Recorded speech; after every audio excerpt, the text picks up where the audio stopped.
This is a simple variation on a step up that is going to get our big glute maximus muscle a lot more involved. And all it involves doing is being a little more hinged at the hips so that our torso is more leaned over while we're doing the step up. So it's just a great way to get more of our posterior side of our body involved, a little less on the quad. We're gonna start with like an 8-inch step. This one's not 8, it's more, but start with just like 8 inches and move up from there. And we're gonna look to do 2 sets of 8 to 10 reps. Let's go ahead and get started. Hey ladies, real quick, if you leave a comment below, I'm gonna be selecting a winner from the comments once a month to win either this really cool, awesome t-shirt that's totally unique for Inspireful Women, or a cool houseplant just like this, your choice. So leave a comment and let's go ahead and get started. All right, let's go ahead and get into position for the glute focus step ups. We're gonna be starting on top of the step. Again, start low, like with 8 inches, just so you can really make sure that you have the movement down and that you're using the right muscles and not kind of hoisting yourself up and build up from there. So we're starting here on the top of the step. Let's cover the upper body first. It's just as important, even though this is a lower body movement. Keeping our upper body in a good position helps with stability, helps us keep our balance, all that. So pull the shoulder blades in and down the back. Think about having a nice broad chest, a nice neutral neck, right? With the chin just like so, not like down or up. And gently engage your abdominals here. This will be especially important since we're going to be doing that hip hinge with our torso leaned over as we're doing the exercise. These core muscles will need to work more than in a regular step up, okay? So gently pull that belly button into the spine. For the rest of the setup, I need to show you from the front. So now we're moving on to our lower half. So we're going to be working one leg at a time. So one leg will be doing all the work. So you're going to lift one leg, just bend the knee so that the toe clears the thing that you're on. And you're going to have a slight bend in the working leg here. Now in this position, you want to have your hips nice and level so that we're not kind of dropped down with that non-working leg, making the hips go like that.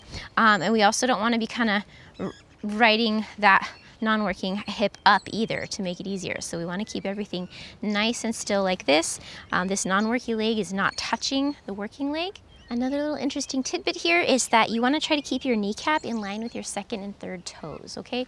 You don't have to overthink this, but just kind of pay attention to the alignment of your leg. This is of the working leg, so that you don't have your knee kind of super caving in with the foot pronated or kind of rolled out with the knee facing out like this, okay? Really try to think about having your weight across your whole foot, your toes spread with that knee in line with the second and third toes.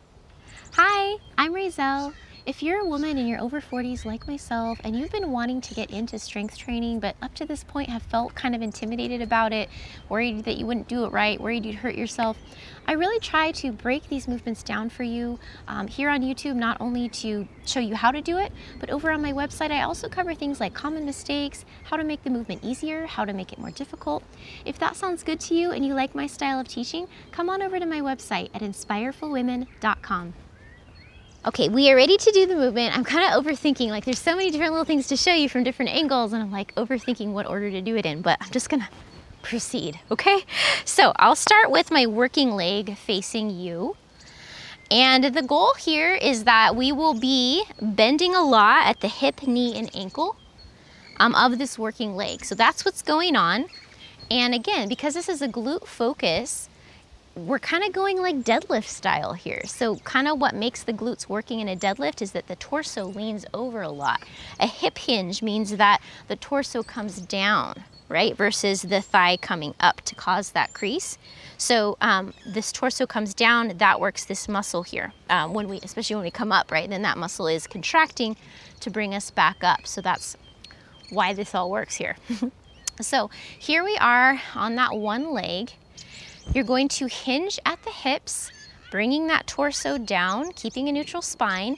And as you do that, you are going to bend a lot as well at the knee and ankle to lower your body down far enough so that the non-working leg toes just gently touch the floor, okay? So we're not gonna actually step down like this and take the weight off of the working leg.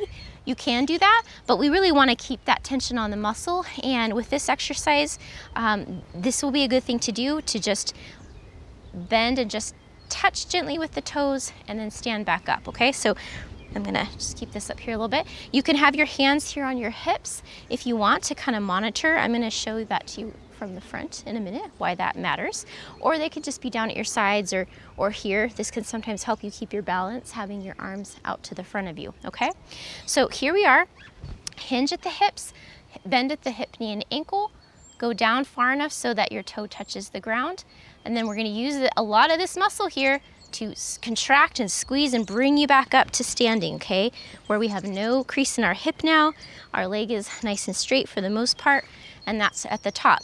At the top, if you can, try not to touch down with the non-working toes, but you can. When you're first starting, you can kind of just gently touch with the toe, but try to keep it light. Try not to like put a lot of weight on the non-working leg when you come back up.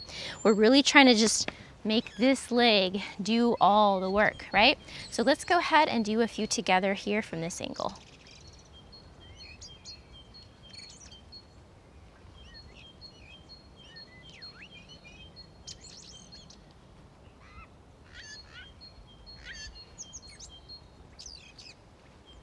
So as you saw, as I go down, my torso does lean forward quite a bit. As I come back up, my torso comes back up to upright. Okay, so that's important too. Now, another big thing, I totally got this wrong when I was first doing this movement, and it took me a while to like retrain my brain. It's very easy it just makes it easier. When we're going back, instead of bending as much at the hip of the working leg, I've switched working legs now, okay? So now my leg facing you is my non-working leg, okay? So here I am. It's very easy, instead of bending so much at the hip, it's easy to stretch that non-working leg down behind you to touch. See how I'm doing that? And then stand back up. Very easy to do that.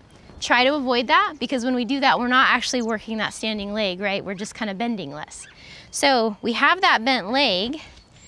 You hinge at the hips with that working leg and try to keep this leg really still. Try not to like unbend it or move it. Just kind of let it dangle there in midair as you go down. The reason that it's gonna tap down, oops, losing my balance here.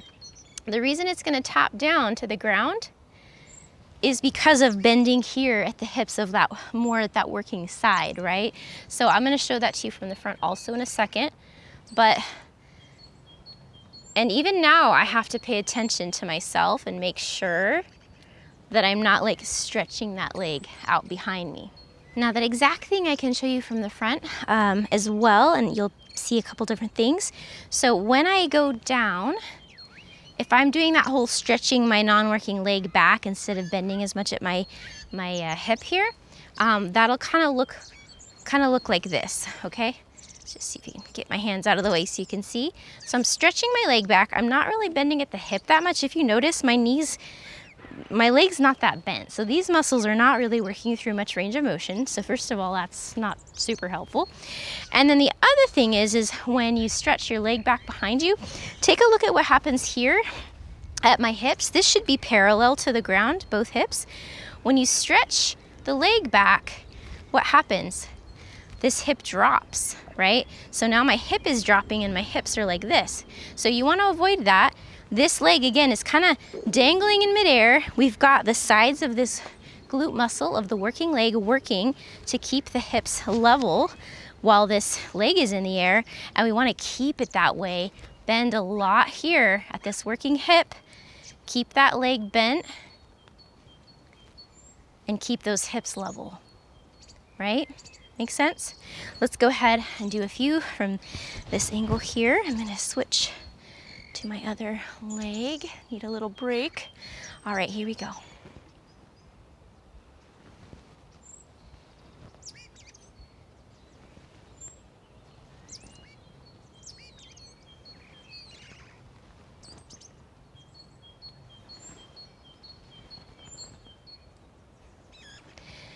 Now, another important thing you can see from this angle is that when you're doing the movement, you have to really work at keeping this knee from wobbling all over the place. So all single leg movements are excellent for training joint stability, knee stability.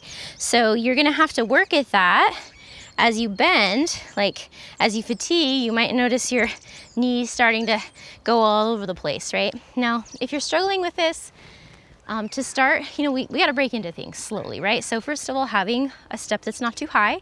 So the less knee bend there is, the less range of motion there is to try to keep it stable, right? So starting small, little knee bend, building up to bigger knee bend, right?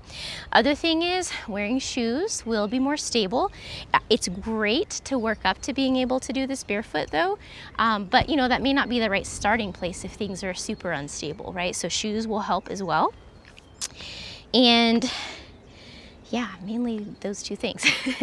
Last two little tips here is make sure that your working leg here, the foot is fully on the step and that the heel is down for the duration of the exercise. So both when you're standing here and when you're in this bottom position as well, that heel stays down. The other thing is the lowering. As you lower your body, it's just as important as the standing up. So the muscles and the glute muscles, leg muscles, they're contracting when you stand up. So that's where they're like, rah, doing the main thing there. But as you lower, you want to do it slowly and with control because the muscle is also working in that way too. It's called eccentric training. It's when the muscle is actually getting longer, getting stretched, but it's still, it's trying to control, it's under load, right? It's trying to control gravity pulling us down, right? Because if we didn't bother to stop ourselves, what can we do? We could just kind of like fall down, right? Like that. And that feels much easier, right? Because the muscles aren't working. But when we do it like this, suddenly, whew, in fact, the longer you take to lower, the more difficult it feels. And that's because those muscles are working really hard. Thanks for being with me today, ladies. Once again, I'm Rizal, and if you're a woman in your over 40s like myself and you'd like to do full-length workouts, follow along with me in beautiful outdoor nature settings just like this, along with chill music, none of this crazy intense stuff anymore. If that sounds like your style, like it is mine, come on over to my website at inspirefulwomen.com.